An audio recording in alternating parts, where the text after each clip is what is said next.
আল্লাহর একজন পয়গাম্বর, ওনার নাম হযরতে মুসা কালিমুল্লাহ। মুসা নবীর জামানায় মুসা নবীর একজন উম্মত, তিনি মহান আল্লাহর প্রশংসা করেছিলেন, জিকির করেছিলেন। আল্লাহর জিকির করা কি ভালো নাকি খারাপ? তো মুসা নবীর জামানায় ওনার উম্মত যখন আল্লাহর জিকির করতেছে, হঠাৎ একদিন দেখা যায় জিকির করা অবস্থায় ওনার উপর একটা পাথর ধসে পড়ে গেছে। আপনারা বলুন তো, পাথরের চাপায় পড়লে কোনো মানুষ কি বাঁচে? আমরা বলি বাঁচে না, কিন্তু একজন তো বাঁচাতে পারেন। তিনি কে? আরো জোরে বলেন, তিনি কে? এই জন্য সূরা আল ইমরানে আল্লাহ পাক বলেছেন, ইখরিজুল হাইয়িতা মিনাল মাইয়িত। আমি আল্লাহ চাইলে মরারে জিন্দা করতে পারি, জিন্দারে মরা করতে পারি। ক্ষমতা কার? আমার বাবাজিরা, বন্ধুরা, গভীর মনোযোগ, লম্বা চড়া কথা বলে আপনাদের মনোযোগ নষ্ট করব না। মুসা নবীর উম্মত পাথরের চাপায় পড়ে আল্লাহর জিকির করা অবস্থায় চাপা পড়ে গেলেন। দুনিয়ার মানুষগুলো ধারণা করলো লোকটা মনে হয় আর বেঁচে নাই। এই ধারণা করে সবাই যার যার মতো করে চলে যেতে লাগলো। দিন যায় রাত যায়, দিন যায় রাত যায়, যাইতে যাইতে যাইতে একদিন নয়, 2 দিন নয়, 3 দিন নয়, 1 বছর নয়, 2 বছর নয়, 3 বছর নয়, টানা 300 বৎসর পার হয়ে গেল। কত বছর? 300 বৎসর পার হয়ে যাবার পরে ওই পাথরটা যখন ওই জায়গা থেকে সরানো হলো, দেখা যায় পাথরের চাপায় পড়া একজন আল্লাহর বান্দা জীবিত অবস্থায় আল্লাহ আল্লাহ জিকির করতেছে। আরে তুমি রাখো কি বামারো এই দয়া করো, থাকিতে যেন তোমায় না ভুলি। ঠিক না বিঠিক? 300 বছর পাথরের চাপার মধ্যে পইরা লোকটা আমার মৌলার জিকির করতেছে। পাথর সরানোর পর যখন দেখা যায় বান্দার জবানে জিকির, আল্লাহর জিকির জারি আছে, সবাই অবাক হয়ে গেল, চমকে গেল। ডাক দিয়া কয়, ও আল্লাহর বান্দারে, তুমি কে, কি তোমার পরিচয়?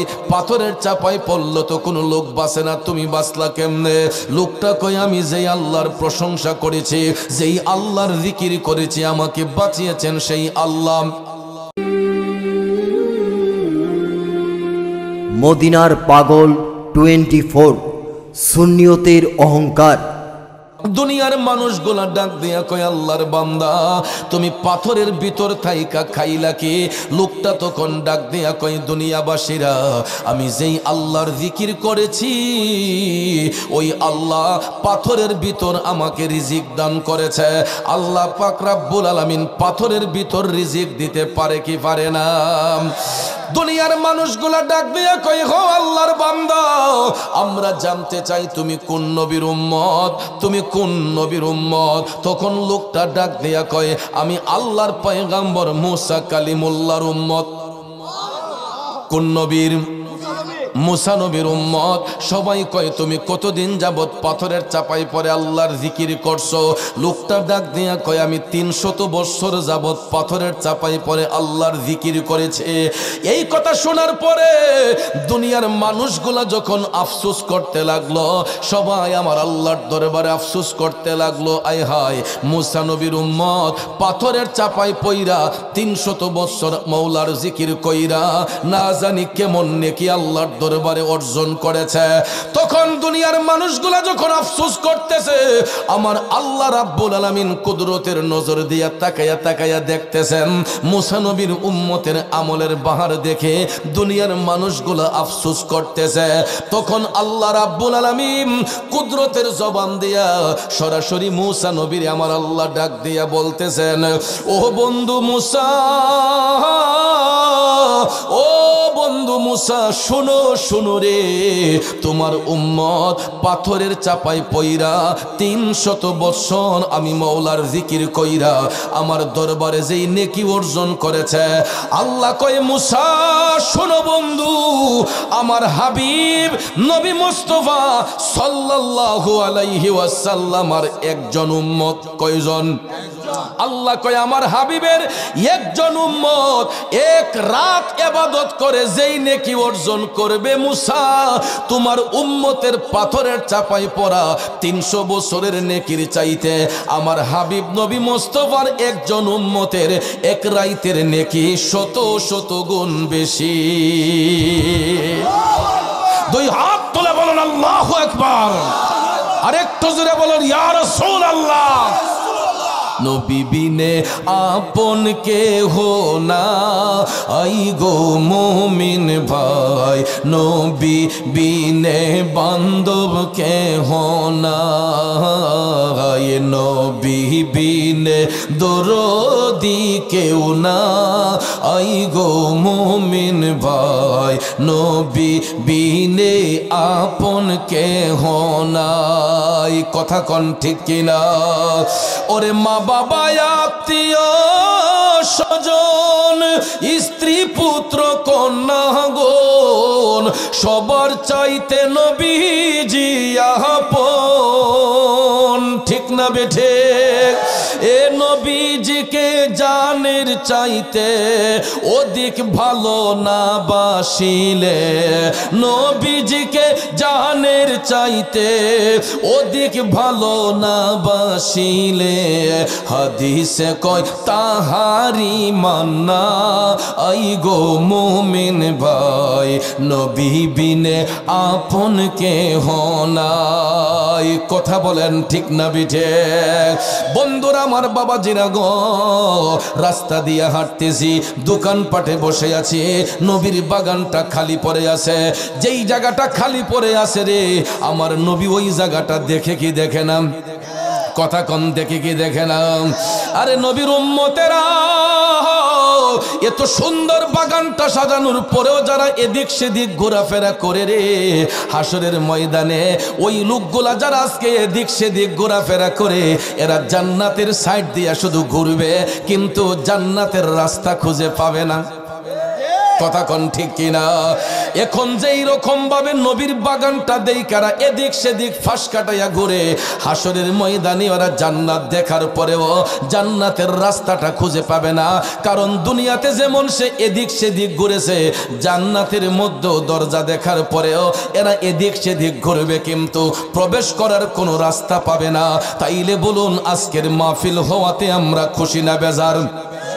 নবীর উম্মতের সম্মান আছে না নাই? মূসা আলাইহিস সালাম টপ টপ করে চোখের পানি ছেড়ে দিয়া বলতেছে, আল্লাহ গো, আমি মূসারে যদি নবী না বানাইয়া শেষ জামানার নবীর উম্মত বানাইতা, আমি মূসা নিজেকে ধন্য মনে করতাম। চিন্তা করে দেখেন ভাইয়ের আমার, কুল্লু নবী ও মাসুমন, সমস্ত নবীগণ নির্দোষ নিষ্কলঙ্ক। বাজান আপনারা বলুন তো, নবীদের কোনো গুনাহ আছে?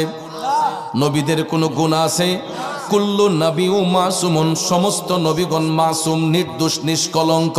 তাইলে মূসা নবীও তো নির্দোষ নিষ্কলঙ্ক, ঠিক না বেঠে? একজন মাসুম নবী, নির্দোষ নবী, দয়াল নবীর উম্মতের আমলের পাওয়ারের কথা শুই না একজন নির্দোষ নবী আমার আল্লাহর কাছে অ্যাপ্লিকেশন করে, আল্লাহ আমি মূসারে নবী না বানাইয়া যদি শেষ জামানার নবীর উম্মত বানাইতা, আমি মূসা নিজেকে ধন্য মনে করতাম। তাইলে চিন্তা করেন, পূর্বের যুগের নবীগণ আমার নবীর উম্মতের দাবিদার, আর আমরা তো সরাসরি দয়াল নবীর উম্মত। আমাদের সম্মান আল্লাহর দরবারে কম না বেশি? আরো জোরে কোন কম না বেশি? এখন দেখেন নবীর সম্মানটা আল্লাহর কাছে কেমন। আল্লাহ রাব্বুল আলামিন সূরা বাকারার 253 নম্বর আয়াতে কারিমায় ঘোষণা দিয়ে বলেন, বিসমিল্লাহির রহমানির রহিম,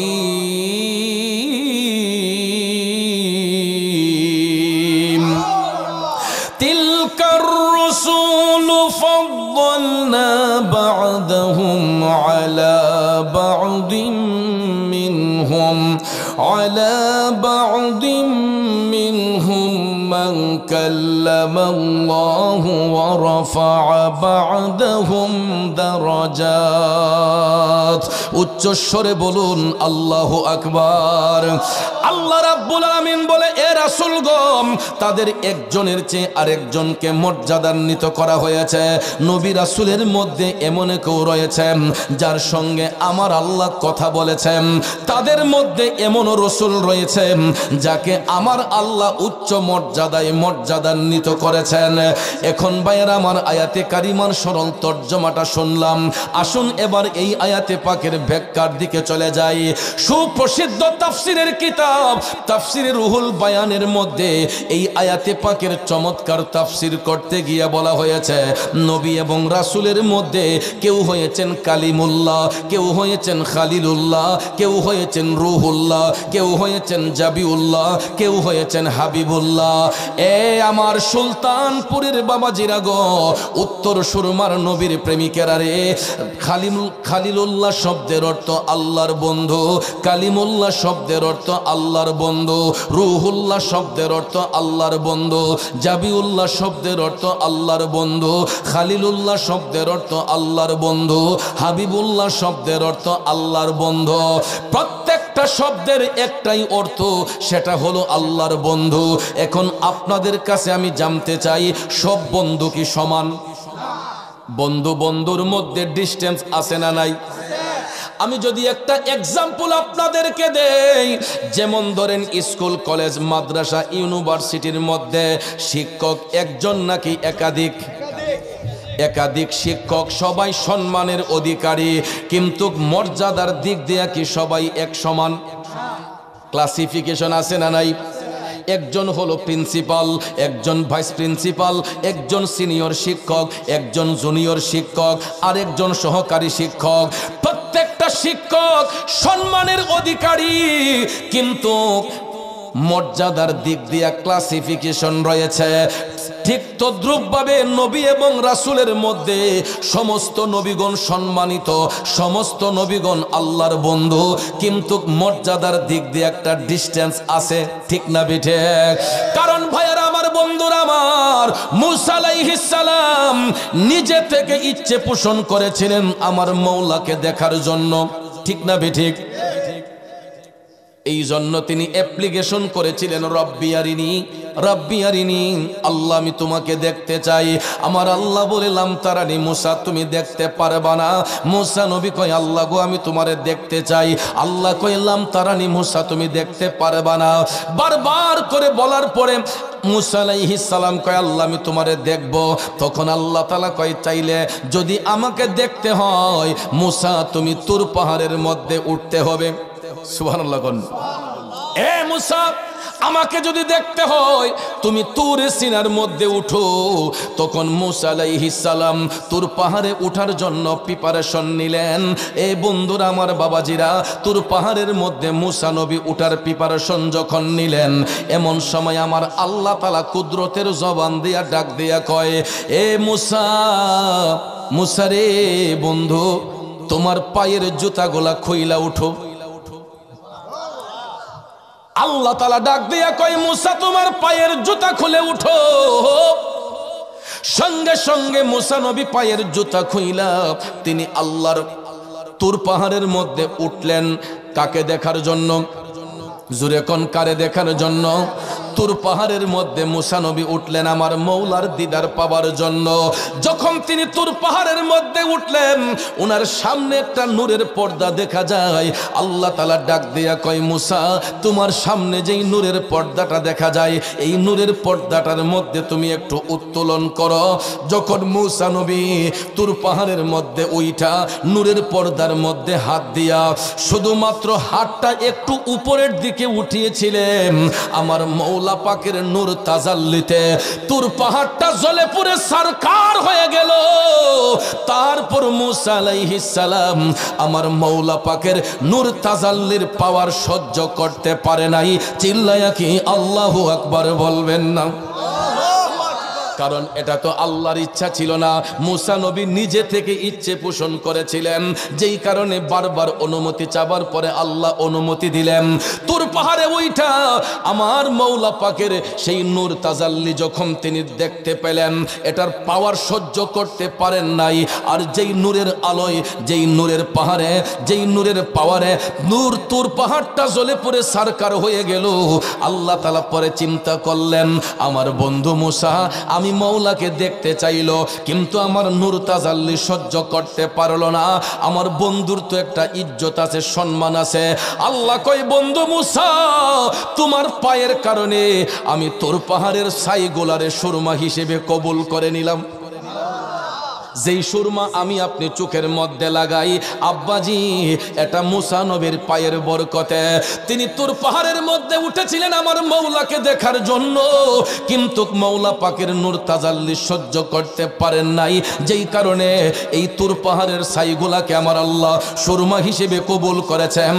আর আমার আল্লাহ তাআলা কুদরতের জবান দিয়ে বলেছিলেন, কিয়ামত পর্যন্ত ওই ছাইগুলা মেখে শেষ করা যাবে না, যারা সুরমা হিসেবে ব্যবহার করবে কিয়ামত পর্যন্ত ওই ছাইগুলা ব্যবহার করতে পারবে। সুবহানাল্লাহ বলবেন না? বাবাজিরা আমার, বন্ধুরা আমার, এরপরে বন্ধুরা আমার, আল্লাহ তাআলা মুসা নবীর এক লকব দিয়েছিলেন কালিমুল্লাহ, আল্লাহর বন্ধু। তারপরে ভাইয়ার আমার, আমাদের মুসলিম মিল্লাতের আদি পিতা হযরতে বাবা ইব্রাহিম আলাইহিস সালামের উপাধি হচ্ছে খালিলুল্লাহ। নাম কি? খালিলুল্লাহ প্রেমিক ছিল, নমরুদে আগুনে দিল। ঠিক না বিঠিক? যখন ইব্রাহিম আলাইহিস সালাম আমার মায়ার নবীর ভালোবাসা অন্তরে নিয়ে মৌলার প্রেম সাগরে ডুব দিলেন, তখনই বাদশা নমরুদ ওনাকে আগুনের মধ্যে ফেলে দিয়েছিল।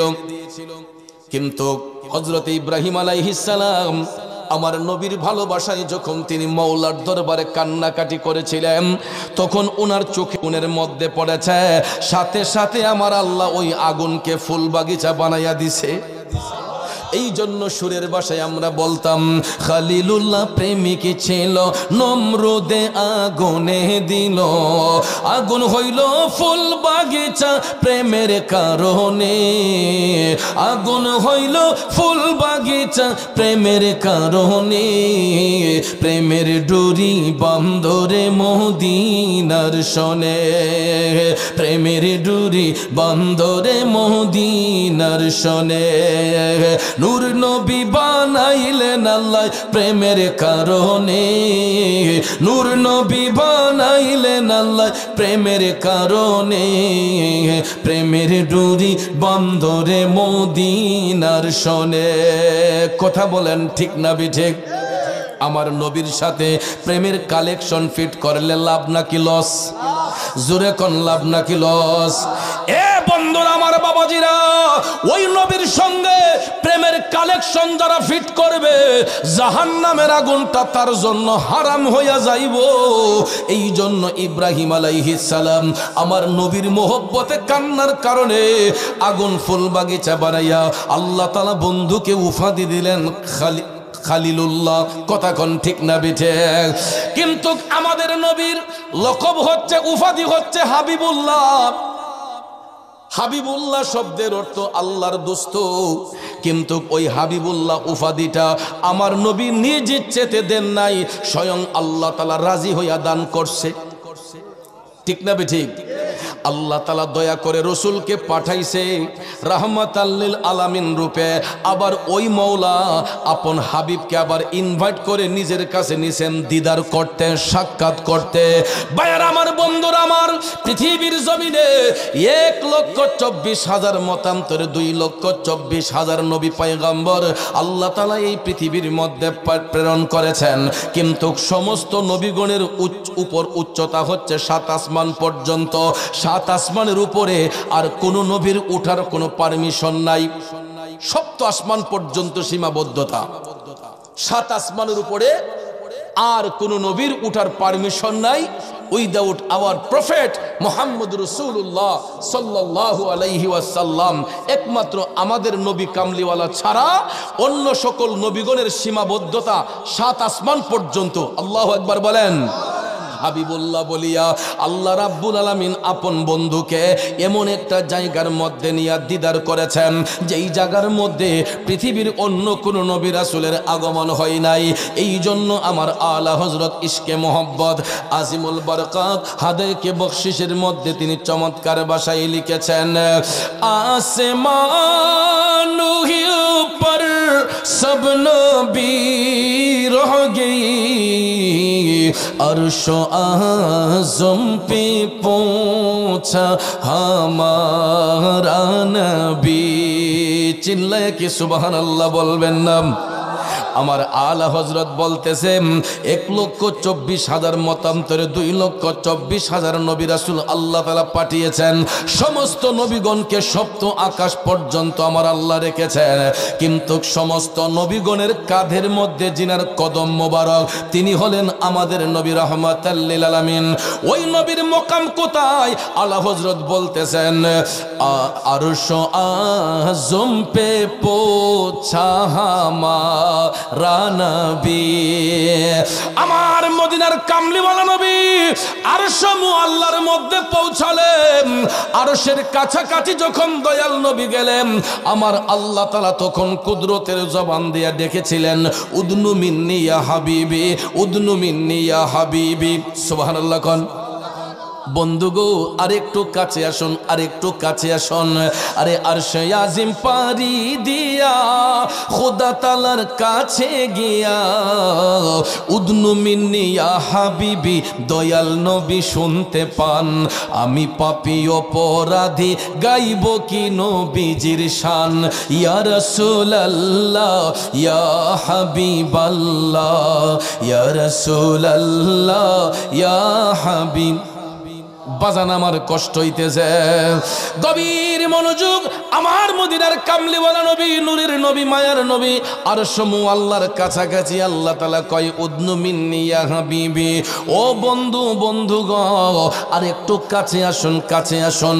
আমার মায়ার নবী মওলা পাকের কুদরতি জবানের কথা শুই না মহান আরশের মধ্যে যখন উঠবেন, আমার দয়াল নবীর জুতা মুবারক খুলিয়া, দয়াল নবীর জুতা মুবারক কানা খুলিয়া মায়ার নবী আরশ মুআল্লার মধ্যে উঠতে চাইলে আল্লাহ তাআলা ডাক দিয়া কয়, বন্ধু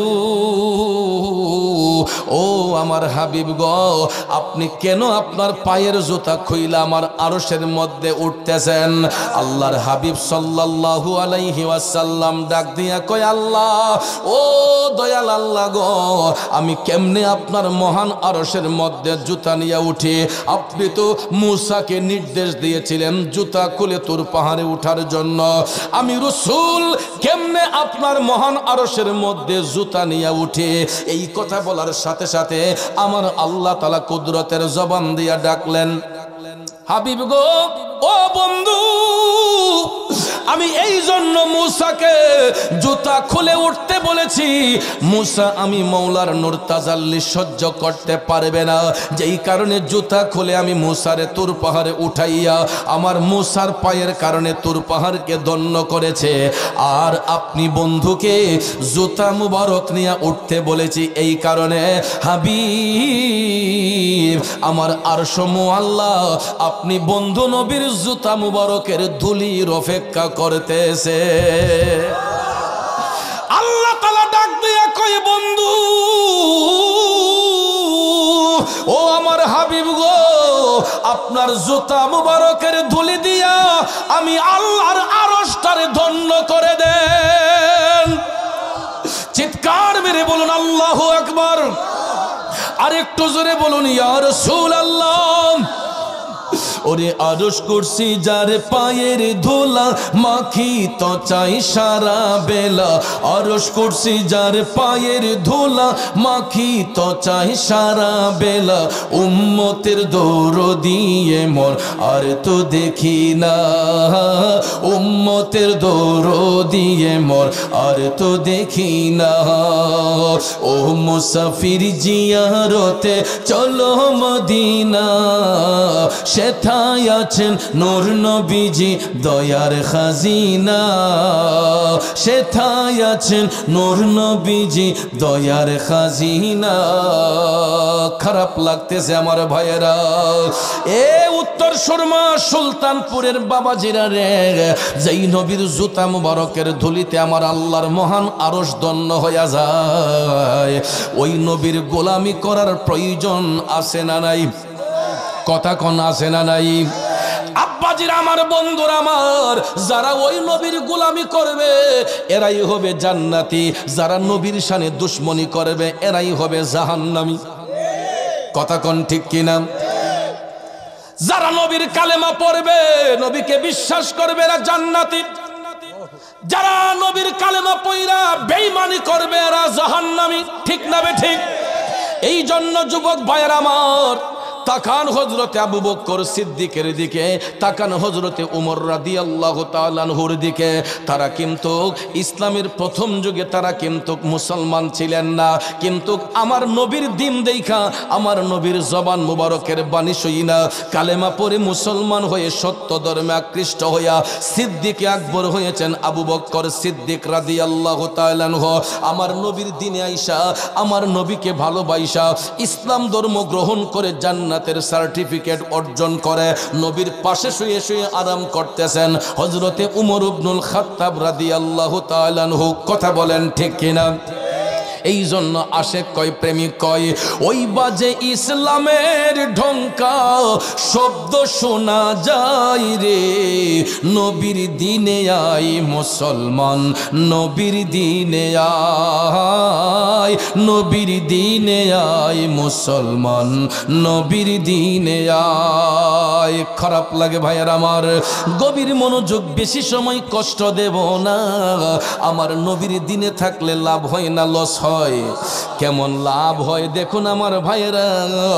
আমার মদিনার কামলিওয়ালা নবীর গোলামি কইরা রাষ্ট্রনায়ক হয়েছিলেন হযরতে আবু বকর সিদ্দিক রাদিয়াল্লাহু তাআলা আনহু। আবার ওই নবীর গোলামি কইরা সিদ্দিক আকবরের পরে রাষ্ট্রনায়ক হয়েছিলেন হযরতে উমর ইবনুল খাত্তাব রাদিয়াল্লাহু তাআলা আনহু। আমার বাবাজিরা, বন্ধুরা, দয়াল নবী যখন গোটা বিশ্ব পরিচালনা করার দায়িত্ব আল্লাহ তাআলা দান করলেন, মায়ার নবীর বিশাল মুবারকের পরে আমার নবী দায়িত্ব দিলেন আবু বকর সিদ্দিক রাদিয়াল্লাহু তাআলা আনহুকে। তারপরে সিদ্দিক আকবরের পর এই খেলাফতের ভার এসেছিল হযরতে উমর রাদিয়াল্লাহু তাআলা আনহুর কাছে। সুবহানাল্লাহ কোন? দায়িত্বকে যদি কেউ ইবাদত মনে করে, তাহলে ওই দায়িত্বশীল ব্যক্তির দ্বারাই সমাজ সুন্দর হয়। আর দায়িত্ব পাবার পরে যদি কেউ ক্ষমতার অপব্যবহার করে, ওই ব্যক্তির কারণে সমাজ কলঙ্কিত হয়। ঠিক না বেঠে? ভাইয়ার আমার, বন্দর আমার, মদিনার সরকার হয়েছিলেন হযরতে উমর রাদিয়াল্লাহু তাআলা আনহু।